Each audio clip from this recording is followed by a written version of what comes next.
Le temps de vous signaler que les rideaux sont tombés hier après-midi à Mopti sur la deuxième caravane de presse pour la réduction de la mortalité maternelle et néonatale au Mali. Les caravaniers recommandent un renforcement des structures de santé pour une meilleure prise en charge des femmes enceintes, des nouveau-nés et des enfants de moins de 5 ans. Ils demandent aux responsables des collectivités des espaces d'interpellation sur la santé et le renforcement du dépistage communautaire de la malnutrition chez les enfants. Envoyé spécial à Mopti, Abouakar Traoré, Tchessira Emmanuel Dambélé.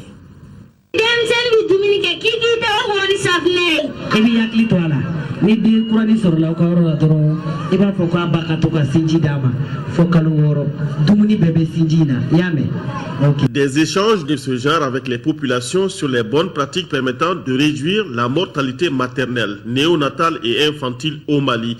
L'exercice accompagné de visites de structures de santé et de réalisation aura pris 10 jours dans les régions de Kaï, Koulikoro et Mopti. Objectif principal, améliorer la position du Mali dans un classement de l'UNICEF de 2011 qui dit que le Mali perd chaque jour 342 de ses enfants de moins de 5 ans. Même les enfants commencent à prendre conscience.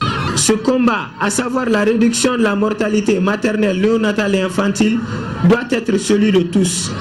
Autorités, collectivités territoriales, leaders communautaires et religieux, et de chacun. Hommes, femmes et même des enfants. Et religieux, et de chacun. Hommes, femmes et même des enfants. Car une femme, un enfant en bonne santé, c'est toute une famille, une communauté qui est en bonne santé. Une communauté en bonne santé, c'est une nation en bonne santé. Une nation en bonne santé est une nation développée. C'est pourquoi la caravane de presse de cette année recommande entre autres le renforcement des capacités des centres de santé pour une meilleure prise en charge des femmes enceintes, des nouveau-nés et des enfants de moins de 5 ans. Le renforcement du dépistage communautaire de la malnutrition chez les enfants. C'est surtout pour améliorer les indicateurs sur le Mali en matière de mortalité maternelle, néonatale et infantile.